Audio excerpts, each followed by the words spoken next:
اللهم صل على سيدنا محمد يا رب صل وسلم دائما ابدا على حبيبي.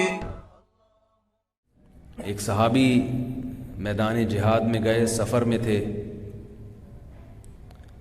آپ صلی اللہ علیہ وسلم سے اجازت مانگی کہ میں کوئی ایسا عمل کروں جس سے مجھ میں قوت ختم ہو جائے، نکاح کی خواہش ختم ہو جائے، کیونکہ ان کے لیے سفر میں عورت سے دور رہنا بہت مشکل، نفس پہ قابو پانا بہت مشکل. تو آپ صلی اللہ علیہ وسلم نے منع کیا. عثمان ابن مظعون رضی اللہ تعالی عنہ، ان کی حدیث ہے، فرمایا نہانا رسول اللہ صلی اللہ علیہ وسلم عن التبتل. آپ صلی اللہ علیہ وسلم نے تبتل سے منع کیا، نکاح سے کنارہ کشی سے منع کر دیا. لو اجازنا لاختصینا، اگر آپ ہمیں اجازت دیتے تو ہم ایسی کوئی عمل کرتے جس سے ہمارے اندر یہ خواہش ختم ہو جائے. اور کیا فرمایا؟ تزوجوا، حدیث میں آتا ہے ولا تکونوا کرہبان النصارى، نکاح کرو عیسائیوں کے پادریوں کی طرح، راہبوں کی طرح نہ بنو. یعنی اپنے آپ کو دین کی خدمت کے لیے، عبادت کے لیے وقف کر دینا. نکاح سے دور بھاگ کر کے بیوی بچے ہوں گے تو پھر ملازمت کرنی پڑے گی، کم بختوں کو کھلانا پڑے گا. دل میں یہی ہوتا ہے، سارا تو یہی کھا جائیں گے. نہ دل جمعی سے عبادت ہوگی، نہ تبلیغ میں وقت لگے گا، نہ خانقاہ میں محاسبے مراقبے ہو سکیں گے، نہ سلوک کے منازل طے ہو سکیں گے. اللہ اللہ بھی نہیں کرنے دیں گے بچے. خواتین بھی یہی سوچتی ہیں، بچے ہوتے ہیں تو کم بخت نماز نہیں پڑھنے دیتے. یہ ہوتا ہے نا خواتین کی سوچ، نماز پڑھو تو رو رہا ہے، تمیز سے نماز نہیں پڑھنے دیتے. یہ خواتین کو بہت شکایت ہوتی ہے. وہ ایسے ایسے تانے دیتی ہیں، کم بخت گلا دبا کے مار دوں گی جان سے. بچے جب روتے ہیں تو ماؤں کی جو دھمکیاں ہیں، وہ دھمکیاں چنگیز خان نے بھی اور ہلاکو خان نے بھی مسلمانوں کو نہیں دی، جو دھمکیاں مائیں اپنے بچوں کو دیتی ہیں. کتنی کم بخت نماز نہیں پڑھنے دیتے. اب رمضان کی آخری راتوں میں تو سب کچھ نہ کچھ عبادت کر ہی لیتے ہیں. خواتین جب عبادت کے لیے کھڑی ہوں تو بچہ وہاں سے ٹیں ٹیں ٹیں لگائی ہوئی ہے اس نے. وہ اطلاع آئی کہ وہ بستر سے گر گیا ہے، اطلاع آئی کہ وہ سیڑھیوں سے لڑک گیا ہے. پھر نماز پڑھنا مشکل، جلدی سے سلام پھیرا کہ بھئی رمضان میں عبادت بھی نہیں کرنے دیتے. تو خواتین کو بھی شکایت ہوتی ہے، یہ بچے تو نہ ہمیں دنیا کا چھوڑیں گے نہ آخرت کا. اور مردوں کو بھی شکایت ہوتی ہے، یار یہ بیوی بچوں کی ٹینشن پال لی، اچھے بھلے دین کا کام کرتے. جو دیندار ہیں ان کی بات کر رہا ہوں، جو دنیا دار ہیں ان کو تو دین کے کام عبادت سے کوئی واسطہ ہی نہیں ہے. وہ تو سمجھتے ہیں کہ یہ عیاشی میں رکاوٹ بن رہے ہیں، یہ نہ ہوتے تو ہم عیش و عشرت کی زندگی گزارتے. دیندار سمجھتا ہے کہ دین میں رکاوٹ بن رہے ہیں، دنیا دار سمجھتا ہے کہ دنیا میں رکاوٹ. دونوں کے نظریات 100% غلط. دنیا میں تو رکاوٹ بنتے ہی نہیں ہے. جو ذہنی سکون اللہ نے رکھا ہے اپنی اولاد میں، اپنے گھر بار میں، وہ ذہنی سکون کسی اور عیاشی میں اللہ نے نہیں رکھا. عیاشی جو شراب کباب زنا میں لگے ہوئے لوگ ہیں، ان کی عیاشی 2-4 منٹ کی ہوتی ہے، آدھے گھنٹے کی ہوتی ہے. اس کے بعد بے سکونی. جیسے شراب پینا والا جب شراب پیتا ہے تو وقتی سکون میں آتا ہے، اس کے بعد تھوڑی دیر بعد اس کی وہی کیفیت.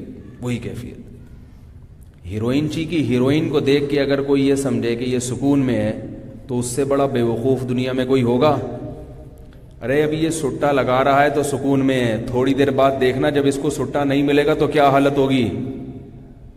نہیں یاری میرا خیال ہے. ایسے ہی زنا اور شراب میں پڑنے والے جب تک اس عمل سے گزر رہے ہوتے ہیں وقتی لذت ہوتی ہے، اس کے بعد بے سکونی کے کانٹے. ہر وقت ان کو انٹرٹینمنٹ کے لیے کچھ نہ کچھ چاہیے. پھر ہر لذت کا انسان عادی ہو جاتا ہے، دل بھر جاتا ہے، پھر چاہتا ہے اس سے زیادہ چاہیے مجھے. اور اللہ نے دنیا ایک حد تک دی ہے ہر ایک کو، لامحدود دنیا قارون اور فرعون کو نہیں ملی تو مجھے اور آپ کو کہاں سے ملے گی؟ قارون سے زیادہ کما سکتے ہیں؟ ان مفاتحہ لتنوء بالعصبۃ اولی القوہ، اللہ فرماتے ہیں اس کے خزانوں کی چابیاں جانور لے کے چلا کرتے تھے۔ خزانے کتنے ہوں گے، چابیاں اتنی تھیں۔ اور فرعون کو کیسی حکومت، کتنی عیاشی، لیکن انسان کی صحت ساتھ چھوڑنا شروع کر دیتی۔ آپ کتنی دولت رکھ لیں، آپ اپنی صحت کو بریک نہیں لگا سکتے کہ میں جتنا جوان ہوں یہیں رک جاؤں، بالآخر آپ نے بوڑھا ہونا ہے اور صلاحیتیں آہستہ آہستہ ختم ہونی ہیں۔ شراب پی لو جتنی مرضی پینا ہے، کب تک پیو گے؟ کچھ وقت کے بعد آپ کا جگر خراب ہو جائے۔ جیسے ہیروئن چی ہے نا، ہیروئن میں مزہ بہت زیادہ ہے، تباہی بھی اسی حساب سے۔ چرس میں مزہ کم ہے، میں نے نہ چرس پی کے دیکھی نہ ہیروئن پی کے دیکھی۔ کہیں آپ کہیں گے یار کیسی رپورٹیں پیش کر رہی ہے لیکن چرسیوں کو بھی دیکھا ہے اور ہیروئنچیوں کو بھی دیکھا ہے، تو دیکھنے سے پتہ چلتا ہے زیادہ مزہ کس کو آ رہا ہے؟ ہیروئنچی کو آ رہا ہے، کیونکہ وہ بالکل ٹون ہو جاتے ہیں نا، بالکل ایسے۔ چرسی پھر بھی تھوڑے سے نارمل رہتے ہیں، ان کو کم مزہ آتا ہے، تو ان کو کم مزہ آتا ہے، لہذا ان کی صحت کم تباہ ہوتی ہے، ہیروئنچی کی فوراً۔ تو اللہ نے بتا دیا گناہ جتنا مزے کا ہوگا اتنا جلدی برباد کرے گا، سمجھ رہے ہو؟ شراب بھی ایسا ہی ہے۔ تو ہر وقت ان کو انٹرٹینمنٹ کے لیے چیزیں چاہیے، انٹرٹینمنٹ کے لیے کچھ نہ کچھ چاہیے ان کو، تبھی بے سکون ہوتے ہیں۔ آپ دیکھ لیں گوروں کی زندگی، یہ جو اتنی تفریحات میں لگتے ہیں نا گورے۔ میں ملیشیا گیا تو وہاں کچھ پکنک پوائنٹ تھے، وہ ہمارے دوست تھے، ایک مولوی صاحب مسجد کے امام، مجھے لے گئے تو ہر جگہ گورے پہنچے ہوئے۔ تو مجھے پتا چلا کہ یہ لوگ اپنی پوری تنخواہ تفریح میں اڑاتے ہیں۔ مجھے اتنا ان پہ ترس آ رہا تھا کہ ان کا کوئی گھر بار نہیں ہے۔ ہم تو سفر میں ہوتے ہیں تو ایک ہفتہ 2 ہفتہ بس دل چاہتا ہے کہ اب کہاں بھاگو، گھر بھاگو، ٹھکانہ ہے، ایک آشیانہ ہے۔ ان بیچاروں کا کوئی ٹھکانہ ہی نہیں ہے۔ کتنی تفریح، کتنا سمندر، ساحل سمندر پہ ٹائم گزارے گا بھائی، کتنا ٹائم گزار لے گا؟ کیا رکھا ہے ساحل سمندر پہ؟ کیا ہے وہاں پہ؟ تو پڑے ہوئے ہیں، رات کو بھی دن میں بھی شرابیں پی رہے ہیں، بس زندگی اسی میں۔ یہ جو ہے نا گھر، یہ انسان کی نیچر ہے۔ جیسے پرندہ گھونسلہ بناتا ہے، دن بھر اڑتا ہے، رات کو کہاں پہنچتا ہے؟ اپنے آشیانے میں وہیں پہنچتا ہے، باقاعدہ ترتیب سے تنکے جوڑ جوڑ کے گھونسلہ بناتا ہے۔ تو ایسے ہی اللہ نے انسان کو گھر بار والا بنایا، بیوی بچے ہوں، گھر بار ہوں، فیملی ہو، ان کو کما کے بھیج رہا ہو، وہ بھی گھر میں عزت کریں۔ اس زندگی سے وہ لوگ ہمیشہ کے لیے محروم ہو گئے۔ اب تفریح، شراب، کباب، دیکھ کے بے سکونی ہو رہی ہے ان کو کہ یار کوئی زندگی ہے بیچاروں کی۔ تو لوگ کیا کرتے ہیں کہ دنیا کے لیے بال بچوں کی ٹینشن سے دور بھاگتے ہیں، تو ان کو دنیا نہیں، دنیا سے مراد سکون نہیں ملتا، وقتی طور پر پیسہ اکٹھا ہو جاتا ہے، کروڑ پتی بن جاتے ہیں، لیکن کسی کام کا نہیں ہے وہ پیسہ۔ غریب آدمی تھکا ہارا گھر جاتا ہے نا، وہ اپنے بچوں کے ساتھ بیٹھ کے سوکھی روٹی بھی کھاتا ہے، اس کو اس میں بھی مزہ آتا ہے۔ اور دیندار آدمی کیا کرتا ہے کہ یار میں بھی ان بکھیڑوں میں پڑ گیا تو تبلیغ میں کیسے نکلوں گا، خانقاہ کے سلوک کے منازل کیسے طے ہوں گے، گھر سے فون، ادھر مراقبے میں بیٹھے ہوئے فون آئے گا جی واپسی پہ 6 انڈے لیتے ہوئے آنا، مراقبے کی ایسی کی تیسی ہو گئی ساری، سمجھ رہے ہو؟ محاسبہ کرنے اپنے اعمال کا۔ ادھر سے بچے کی رونے کی آواز آئی، بولے کم بخت پھر گر گیا۔ بچے تو ایک دوسرے کو پٹائی بھی لگاتے رہتے ہیں، شکایتیں بہت لگاتے ہیں، ابو اس نے جو ہے نا کہیں بیٹھ جاؤ آگے بولیں گے ابو یوں کر رہا تھا، ابو ایسے بول رہا تھا، امی کو بھی شکایتیں، ابو کو بھی شکایتیں۔ آپ کے قابو میں تھوڑی ہیں وہ بچے۔ تو نبی صلی اللہ علیہ وسلم نے رہبانیت سے منع کر دیا کہ نہ نہ نہ، صحابہ کو کہا تزوجو، نکاح کرو، اولاد بھی رکھو، عیسائیوں کے راہبوں کی طرح مت بنو، اولاد بھی پیدا کرو۔ تزوج الودود الولود، ایسی عورت سے نکاح کرو جو زیادہ بچے جننے والی ہو۔ اس میں آپ صلی اللہ علیہ وسلم نے بتا دیا کہ مقصد اگر اللہ کی رضا ہے تو اللہ کی رضا اس میں زیادہ ہے. ان کے ہوتے ہوئے جتنی عبادت ہو جائے وہ اللہ کو مقبول ہے. اسی لیے عورت کو یہ کبھی نہیں سوچنا چاہیے کہ میرے بچے مجھے نماز نہیں پڑھنے دے رہے, یہ نہیں کرنے دے رہے, وہ نہیں کرنے دے رہے, ہائے کم وقت. کوئی بات نہیں, جتنی نماز ٹوٹی پھوٹی آپ سے ہو رہی ہے اللہ یہ نماز زیادہ اچھی قبول کرے گا اس عورت سے جس کے اولاد نہیں ہے اور وہ خشوع و خضوع سے نماز پڑھ رہی ہے, کیونکہ یہ اللہ کی خاطر ہے نا. نبی صلی اللہ علیہ وسلم کے دور میں جب خواتین مسجدوں میں آتی نماز پڑھنے کے لیے تو بچے بھی ساتھ لے کے آتی تھی, کیونکہ بچے کہاں چھوڑ کے آتی, وہ چھوٹے چھوٹے بچے دودھ پیتے 2-2 3-3 4-4 سال کے, وہ ساتھ لے آتی. صحیح بخاری کی حدیث ہے. وہ بچے پھر نماز میں تنگ بھی کرتے تھے, روتے بھی تھے. ہم ہوتے تو ہم کیا کرتے, سلام کے بعد کہتے جتنی خواتین نماز میں بچوں کو لے کر آئی ہیں یہ بچے عیدی سینٹر میں جمع کراتے ہیں, یا تو مسجد میں نہ آئیں, پابندی لگاتے کہ ان کی وجہ سے مسجد کا ماحول خراب ہو رہا ہے. ایک اعتراض تو ہم یہ کرتے. دوسرا اعتراض یہ کرتے ہماری نماز میں خشوع و خضوع میں خلل ہو رہا ہے.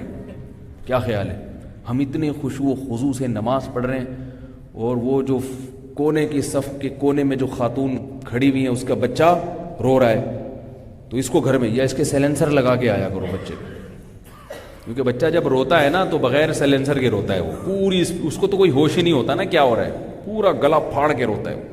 کوئی سو رہا ہے جاگ رہا ہے اس کو اس سے کوئی غرض نہیں ہوتی. تو ہم کیا کرتے ہیں, نکالو ان کو یہاں سے. اور خواتین کا مسجد میں آنا کوئی فرض بھی نہیں ہے. آپ صلی اللہ علیہ وسلم نے ترغیب دی کہ عورت کی گھر کی نماز مسجد کی نماز سے بہتر. تو آپ تو یہ فرما سکتے تھے کہ بھئی تمہارے لیے جب مسجد میں آنا ضروری بھی نہیں ہے, ایک جائز کام ہے, تو اس جائز کام کے لیے سب کی نمازوں کو خراب کرنے کی کیا ضرورت ہے. نہیں آ رہی سمجھ میں. یہی فرماتے نا کہ بھئی چلو فرض واجب ہوتا تو ہم کہتے بھائی بچے تو چھوڑ کے آ نہیں سکتی, مجبوری میں فرض کام ہے. فرض بھی نہیں ہے جماعت سے, پھر بھی آپ صلی اللہ علیہ وسلم نے ان کو اپریشیٹ کیا. کیسے کہ جب کوئی بچہ روتا تھا اور ماں پریشان ہوتی تھی تو آپ اپنی نماز مختصر کر دیتے تھے. سمجھ رہے ہو کتنا خیال کیا بچے والی عورت کا, کہ اپنی نماز مختصر کر دی کہ اس کو تکلیف نہ ہو, اس پہ پابندی نہیں لگائی. ہم ہوتے ہم کہتے تمہاری وجہ سے میں نماز مختصر کر رہا ہوں, میں تو خشوع و خضوع سے آج پڑھنے والا, تو میرا پورے سورہ رحمان کا موڈ تھا, اور اس عورت کے بچوں نے چیپیں لگائی ہے, ٹیپیں, ان کی وجہ سے ہم قل ہو اللہ پڑھ کے رکوع کر رہے ہیں. ہم تو یہ کرتے ہیں نا, ہماری تو نماز, بھائی ہم نماز پڑھ رہے ہیں اور یہ کتنی رعایت کی, کوئی بات نہیں. نہ پابندی لگائی مسجد میں آنے پر, نہ بچوں کے آنے پر پابندی لگائی, نہ ان کے رونے پر پابندی لگائی, اور نہ یہ کیا کہ اپنی نماز کو مکمل کیا, بلکہ نماز کو کیا کر لیا, مختصر, اور حوصلہ افزائی کی. اس میں بہت ساری چیزیں سیکھنے کی. اس بات کی علامت ہے کہ آپ صلی اللہ علیہ وسلم بچوں والی عورت کی کسی بھی طرح سے حوصلہ شکنی پسند, بولتے کیوں نہیں یار, نہیں کرتے کسی بھی لحاظ سے, کوئی بات نہیں, یہی مطلوب ہے. ہم نماز مختصر کر لیں گے, تم بچے نہ بچے جننا چھوڑو اور نہ بچوں کی تربیت چھوڑو.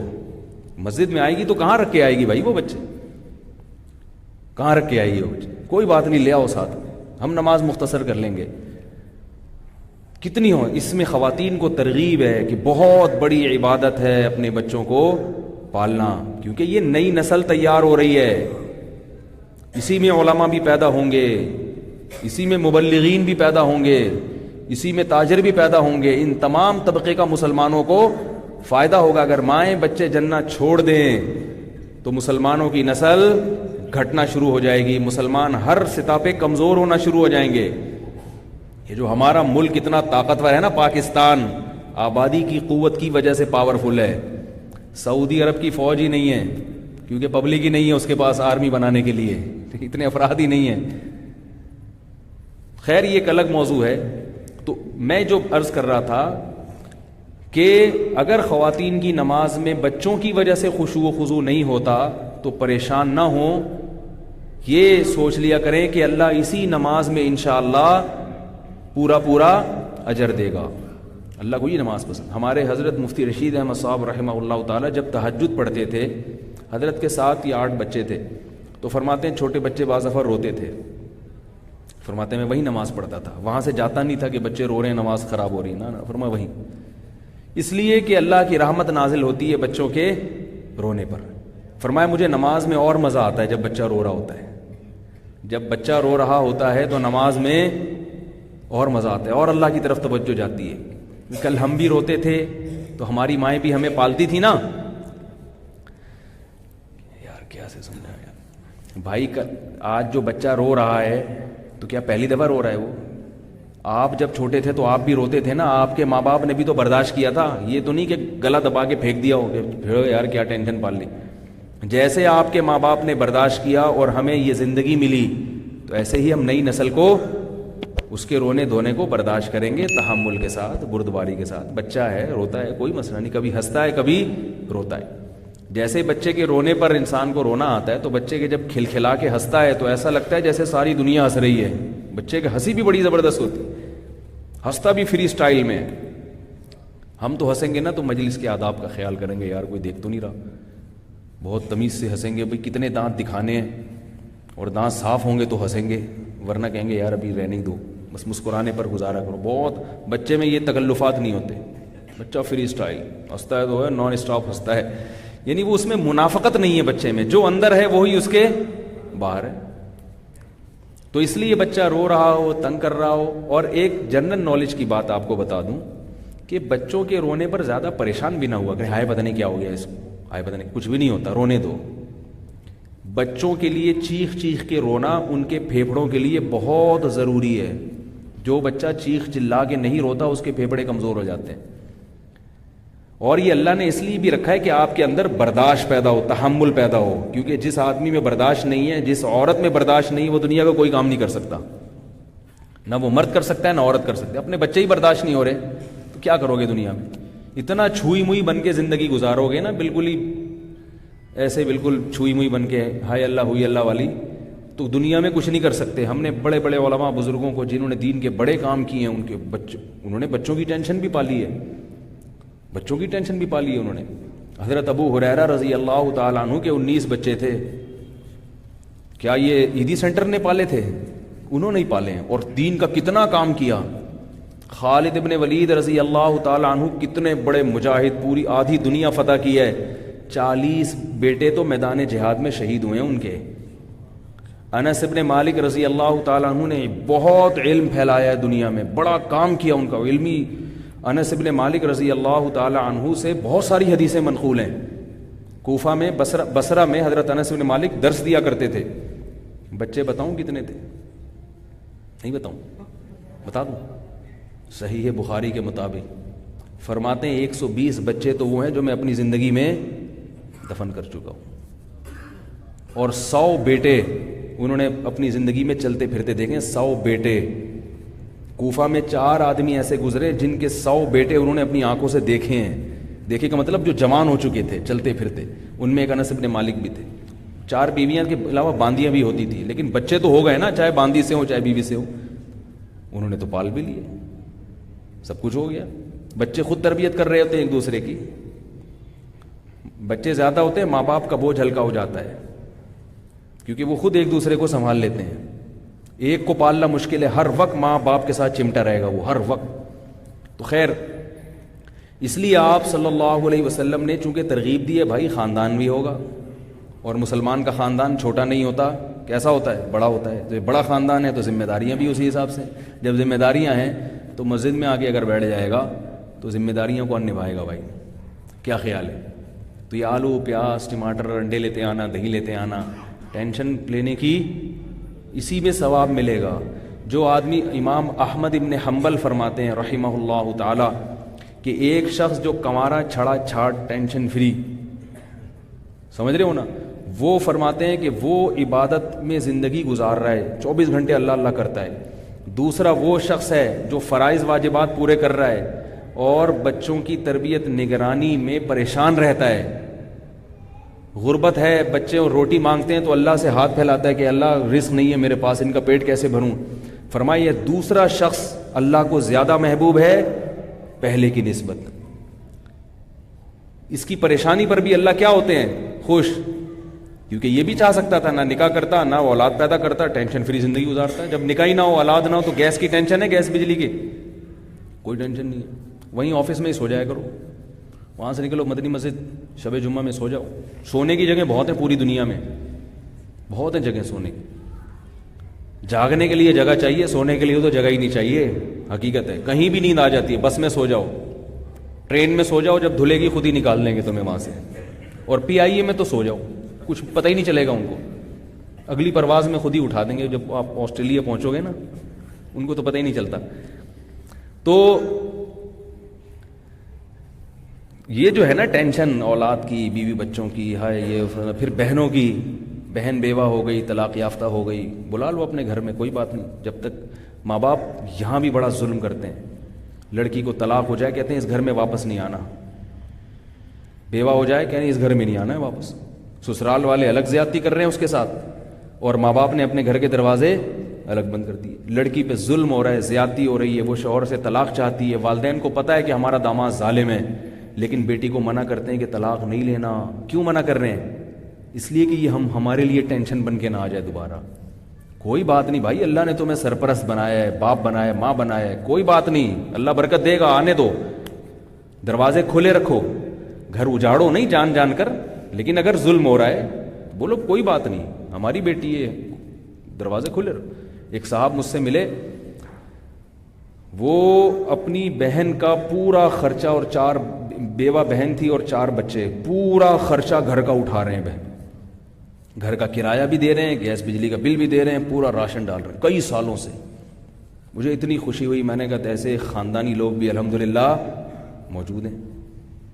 تو یہ چیزیں اللہ تو ایسا چاہتے ہیں, ایسے بنو, اور دوسروں کے ٹکڑوں پہ پلا ہوا ہے, پوستیوں کی طرح پڑا ہوا ہے, تو یہ اللہ کو پسند نہیں ہے. تو اس لیے اللہ کے نبی نے کیا فرمایا؟ یہ نہیں فرمایا کہ 24 گھنٹے مسجد میں رہتا ہو, نہ نہ نہ نہ, رہ نہیں سکتا مسلمان. کیونکہ آلو پیاز ٹماٹر, کیونکہ میں تو صبح شام یہی کرتا رہتا ہوں. مجھے آلو, جہاں بھی خواب میں بھی آلو پیاز ٹماٹر, جیب میں بھی پرچی نکالوں گا 2 کلو آلو لکھا ہوا ہوگا, 3 کلو ٹماٹر لکھا ہوا ہوگا, 2 درجن انڈے لکھا ہوا ہوگا. اور اب میں ملاقات کا لوگوں کو ٹائم جو دے رہا ہوں نا, عصر سے مغرب, اس میں ملاقات کا طریقہ اور اسٹائل یہ ہوگا کہ آؤ ہمارے ساتھ پیچھے بائک پہ بیٹھ جاؤ, چلو انڈے لینے چلتے ہیں, گپ شپ بھی ہو جائے گی, آدھے انڈے آپ اٹھا لینا, آدھے آگے لٹکا دیں گے. کیا خیال ہے؟ تو صرف اس سے مستثنا ان لوگوں کی ہے جو بڑے بزرگ لوگ ہیں, کوئی بعض دفعہ کوئی بڑے عالم آ گئے, ان کو مستثنا کیا ہوا. ورنہ اب جو بھی مجھ سے ملاقات کے لیے آئے گا تو یہ دماغ میں رکھے کہ بائک پہ پیچھے بیٹھے گا اور آلو پیاز ٹماٹر ہمارے ساتھ خریدنے جائے گا. اس دوران جو گپ شپ ہو گئی تو ہو گئی. کیا خیال ہے؟ تو کسی کو نہیں اب معاف کرتا میں. بھائی ہوں گے ڈاکٹر ہوں گے آپ بہت اچھے, بائک پہ بیٹھ جائیں پیچھے. کہہ رہے ہیں میں ڈاکٹر ہوں, میں سائنسدان ہوں. بھائی ہیں نا تو بیٹھ جائیں نا پیچھے. بس بوڑھے لوگ بزرگ لوگ اس سے مستثنا ہیں. تو اس لیے فرمایا رجل قلبہ معلق بالمساجد, وہ شخص جس کا دل مسجد میں اٹکا ہوا ہو. مجبوری میں مسجد سے باہر تو ہو, جاب بھی کرنی ہے, ملازمت بھی کرنی ہے. ظاہر ہے انڈے خریدنے کے لیے انڈے کے پیسے بھی تو چاہیے نا. مرغی بھی فری میں انڈے نہیں دیتی کہ آپ کے گھر آئے انڈا دے کے چلی جائے. مرغی بھی آج کل ٹھیک ٹھاک کھاتی ہے تو انڈا دیتی ہے وہ, ورنہ وہ نہیں دے گی انڈا, ہڑتال کر دے گی, اس کا خرچہ الگ ہے. تو اب کیا ہے کہ بھائی ظاہر ہے اس کے لیے کمانا بھی ہے, تو کمانے میں جو ٹائم لگے گا, تو کتنا مسلمان جو ہے نا وہ ایسی اس کی زندگی ہے. تو اس لیے نبی نے کیا فرمایا کہ ٹھیک ہے مسجد میں زیادہ ٹائم تو نہیں دے رہا, مگر دل کہاں اٹکا ہوا ہو؟ مسجد کی طرف. دل چاہتا ہو کاش کاش کاش مسجد میں ہی رہتا میں 24 گھنٹے. اتنی محبت ہو اس کو مسجد سے, لہذا جب وقت ملتا ہے, فارغ ہوتا ہے, تو کہاں پہنچ جاتا ہے؟ مسجد. نماز سے پہلے پہنچ جاتا ہے وہ. کچھ تو ہوتے ہیں نا تکبیر اولیٰ میں پہنچتے ہیں, کچھ دوسری جگہ میں پہنچتے ہیں, کچھ آخر میں سلام میں پہنچتے ہیں, اور کچھ بالکل جماعت نکلنے. ان کا ہمیشہ معمولی ہوتا ہے ادھر امام نے سلام پھیرا اور مسجد میں داخل ہوئے وہ. لیکن یہ کیا کرتے ہیں, ادھر اذان ہوئی اور فوراً مزہ آتا ہے ان کو اللہ کے سامنے بیٹھنے کو. اس کو علماء نے ایک سمجھانے کے لیے ایک مثال دی ہے. فرمائے کہ دیکھو جس سے محبت ہوتی ہے نا, محبت, تو محبت چاہتی ہے کہ محبوب سے ملاقات ہو. کیا خیال ہے؟ لیکن اگر محبوب نے جو کام آپ کے ذمے لگایا ہے آپ نے وہ نہیں کیا تو محبوب ناراض ہو جاتا ہے. تو ناراضی سے بچنے کے لیے محبوب کے حکم کو ترجیح دی جاتی ہے, ملاقات کو مختصر کیا جاتا ہے. اس کی مثال ہے, آپ کو کسی سے عشق ہو گیا, محبت ہو گئی, اس نے آپ کو ٹائم دیا کہ بھئی آ جاؤ, قائد اعظم کے مزار پہ آ سکتے ہو, یا بی اما پارک ہے, ٹھیک ہے نا, یہ کلفٹن کا پارک ہے, تو پہنچ جاؤ. اللہ تعالیٰ قائد اعظم کی مغفرت فرمائے, بانی قوم کا کیا حشر کیا اس قوم نے, مزاروں پہ ڈیٹیں لگ رہی ہیں. تو آپ کو ڈیٹنگ پوائنٹ بنا دیا. گورنمنٹ کو بھی تھوڑا سا شعور نہیں ہے کہ کم از کم اس جگہ کو تو پاک کرے ڈیٹنگ پوائنٹ سے. تو آپ جناب پہنچ گئے. اب جس سے ملاقات تھی, ڈیٹنگ پوائنٹ تھا, آپ ٹائم پہ پہنچے. اب آپ بڑے خوش ہیں کہ محبوب سے ملاقات ہے, اور ایک ایک وقت آپ کے لیے گزارنا مشکل نہیں ہوگا, مزیدار ہو جائے گا. اور آپ چاہیں گے کہ ان کو پتہ ہی نہیں, یہ کہہ رہے ہیں ایک ایک وقت آپ کے لیے گزارنا مشکل ہو جائے گا. ان کو پتہ ہی نہیں بھائی دنیا میں کیا ہو رہا ہے. مشکل تھوڑی ہوگا, وہ تو چاہے گا کہ یہ وقت یہاں پر رک جائے, وقت نہ گزرے. تو اب کیا ہے کہ ٹائم گزر رہا ہے, محبوب نے آپ کے ذمے کام لگا دیے کہ جاؤ ایسا کرو, 2 چھولے کی پلیٹ لیتے آؤ, 2 برگر لیتے آؤ, پیزا لیتے آؤ. آپ جاؤ گے دوڑے دوڑے اور آؤ گے دوڑے دوڑے, سستی سے نہیں جاؤ گے. دل تو چاہے گا کہ جاؤں نہیں, لیکن جانا کیوں پڑ رہا ہے آپ کو, مجبوری کیا ہے کہ بھائی محبوب ناراض نہ ہو جائے, یار بولا ہے تو کرنا ہی پڑے گا. اب آپ لائے 2 برگر, پیسے بھی محبوب نہیں دیے. اب آپ کو پیسے خرچ کرنے کا غم نہیں, کیونکہ وہ تو اس نے پیسے دیے, لیکن ڈر کس بات کا ہے کہ بھائی یہ جو ٹائم تھا نا ملاقات کا, یہ کس میں ضائع ہو رہا ہے. تو کرو گے تو آپ کام اس کے, لیکن دل وہیں اٹکا رہے گا کہ کاش یہ کام نہ لگایا ابھی ذمہ. پھر جناب اس نے کوئی کام کہہ دیا, جیسے آپ برگر لے کر ایسا کرو, جاؤ یہ کام کرو. اب آپ جاؤ تو آپ کا سارا دن اس ایکٹیویٹیز میں گزرے گا, مگر دل کہاں اٹکا رہے گا؟ بولو نا بھائی, محبوب کے پاس. دل چاہے گا کہ یار ادھر ہی بیٹھے رہتے تو اچھا تھا, کر بھی رہے ہیں, اس کا حکم ہے, ورنہ ناراض ہو جائے گا, ورنہ جتنا ٹائم دیا اتنا بھی نہیں دے گا. تو اہل اللہ جو ہیں, جن کو اللہ سے محبت ہوتی ہے, ان کو نماز میں, ذکر اللہ میں, روزے میں, تلاوت میں, عبادت میں اتنا لطف آتا ہے, اتنا مزہ آتا ہے کہ اگر اللہ کا حکم نہ ہوتا کہ بیوی بچے رکھو, اللہ کا حکم نہ ہوتا کہ مخلوق میں جا کے تبلیغ اور دعوت کا کام کرو, تو یہ کبھی مخلوق میں نہ بیٹھتے, یہ تنہائی میں ہر وقت اللہ کی عبادت کرتے, اتنا کماتے جس سے کمر سیدھی ہو جائے, عبادت کی طاقت پیدا ہو جائے. بس کہتے بھائی اتنا کماؤ تاکہ نماز کے لیے بھی تو کچھ توانائی چاہیے نا, روزہ رکھنے کے لیے بھی کچھ انرجی چاہیے. اتنا کماتے, باقی سارا وقت کس میں گزارتے؟ عبادت میں. اسی وجہ سے ہمارے حضرت فرمایا کرتے تھے کہ آپ جو بیانات کر رہے ہو یا دین کی دعوت کا کام کر رہے ہو, اس میں اخلاص ہے یا نہیں, اس کا پتہ ایسے چلے گا کہ آپ کو اگر اللہ یہ کہے کہ یہ کام چھوڑ کے میری عبادت میں لگ جاؤ, تو خوشی ہوگی یا غم ہوگا؟ اگر خوشی ہوگی تو اس کی علامت ہے کہ یہ سارے کام کس کے لیے ہو رہے ہیں؟ اللہ کے لیے, اور واقعی اللہ سے سچی محبت. اگر غم ہوگا, یار اللہ نے کہہ دیا میری عبادت کرو, میں تو اتنا لوگوں میں بیان کر رہا تھا, واہ واہ ہو رہی تھی, اور سبحان اللہ ادھر سے نعرے لگ رہے تھے, اور جناب یہ بھی ہو رہا تھا, وہ بھی ہو رہا تھا, اور جناب یہ سارے کام کر رہا تھا, میں تبلیغ بھی کر رہا تھا, 6 مہینے 4 مہینے کی جماعتوں میں بھی جا رہا تھا, تو یہ کیا ہو گیا؟ یہ تو اللہ نے کیا کہہ دیا کہ گھر میں بیٹھو صرف میری عبادت کرو. تو یہ اس کی علامت ہے کہ ایک دال میں کچھ کالا کالا ہے. جس کو واقعی اللہ سے محبت ہوتی ہے, اس کو خلوت میں, یا خلوت نہ بھی ہو, بے شک جلوت ہو, لیکن نماز میں, عبادت میں لطف اور مزہ, بولو بھائی, زیادہ. سمجھ میں نہیں آ رہی؟ اس کو مجمع میں زیادہ مزہ نہیں آتا. مجمع بھی انسان کی فطرت ہے, انسان کو انسان سے انسیت ہوتی ہے, تنہائی سے وحشت ہوتی ہے, لیکن زیادہ لطف کس میں آتا ہے؟ اللہ کی عبادت میں, اللہ کے ذکر میں. اور آج کل آپ حالات دیکھ لیں, پبلک کے سامنے تو رو رہے ہیں. آج کل سارے خطیب نہیں, بعض خطیبوں کو دیکھا ہے پبلک کے سامنے تو نبی کی یاد میں فجر کی نماز گول جان کر نہیں پڑھتے. ایک تو ہے نا, چلو انسان کو بیماری ہے یا کوئی آنکھ نہیں کھلی, وہ تو ہر آدمی کے ساتھ عذر ہوتا ہے, نہیں پڑھ رہے, مزہ ہی نہیں آتا نماز میں, دل نہیں لگتا, دل چاہتا ہے جلدی سے نماز چھوٹے, نماز ختم ہو جلدی سے. تو یہی حال دنیا کا بھی ہے. کہ آپ صلی اللہ علیہ وسلم نے فرمایا کہ وہ آدمی بھی قیامت کے دن اللہ کے عرش کے سائے میں ہوگا جس کا دل مسجد میں اٹکا ہوا ہوگا. دل اٹکا لے, تاکہ ذرا سا بالکل ایسے ہی ہے کہ محبوب کے لیے برگر لینے گئے ہوئے ہیں, دل چاہ رہا ہے پیکنگ کرا کے جلدی سے واپس پہنچو. یہ نہیں کہ وہیں دھرنا مار کے بیٹھ جاؤ, یار اچھا ہے تھوڑا سا فری ہو گیا میں, ریلیکس ہو گیا, اچھا اس بہانے, اور اس سے کیا ہے یار کوئی بات نہیں سب سے آخر میں میرا نمبر لگا دینا تاکہ اتنی دیر میں تھوڑا سا سٹے مٹے لگا لوں بیٹھ کے. یہی ہو رہا ہے آج کل. تو اللہ سے محبت بھی, ہاں وہ ایک الگ بات ہے کہ انسان ایک چیز سے اکتا جاتا ہے, تو عبادت کی کثرت سے بھی بسا اوقات اکتا جاتا ہے. وہ اکتانا وہ غلط نہیں ہے, وہ تو فطرت ہے, وہ تو ہر ایک اکتاتا ہے. 24 گھنٹے تو کوئی بھی نہیں کر سکتا نا. لیکن یہ کیفیت اگر پیدا ہو جائے, یاد رکھو اگر یہ کیفیت پیدا نہیں ہوئی تو بھی جہنم میں نہیں جاؤ گے. کہیں آپ لوگ مایوس ہونا شروع ہو جائیں, یار ہماری تو یہ کیفیت ہے نہیں, ہمارا تو دل ہی نہیں چاہتا نماز پڑھنے کا. کوئی بات نہیں, دل نہیں چاہتا, دل آپ کے اختیار میں نہیں ہے, پڑھ لو جنت میں چلے جاؤ گے. یہ تو اپر لیول اونچے لوگوں کا بیان ہو رہا ہے نا. اور بھائی بہت ہی خاص لوگ ہیں نا, وہ لوگ ادھر آؤ, جیسے بل میں لائن لگی ہوئی ہے نا, تو لائن میں لگ کے تو بل سب کا جمع ہو جائے گا, لیکن خاص بندہ کھڑا ہوا ہے تو وہاں سے ہٹاتے ہیں, بھائی آپ ذرا سائڈ پہ آ جائیں, آپ ایئر کنڈیشن روم میں ادھر بیٹھیں, چائے منگوائی جائے گی آپ کے لیے, آپ کا بل جمع ہو کے گھر پہنچ جائے گا. تو یہ خاص لوگوں کے ساتھ ہوتا ہے نا. تو میدان حشر میں سب کا حساب و کتاب ہو رہا ہوگا, آپ کے فرائض واجبات پورے ہیں, آپ کا دل نہیں چاہتا تھا عبادت کرنے کا, آپ کا دل نہیں چاہتا تھا تبلیغ میں جانے کا, آپ کا دل نہیں چاہتا تھا کہ میں اللہ کا ذکر کروں تنہائی میں بیٹھ کے, نہیں چاہتا تھا, مگر آپ نے یہ کام کر لیے سارے, تو قواعد پرچہ مکمل کر دیا تو جہنم میں نہیں جاؤ گے.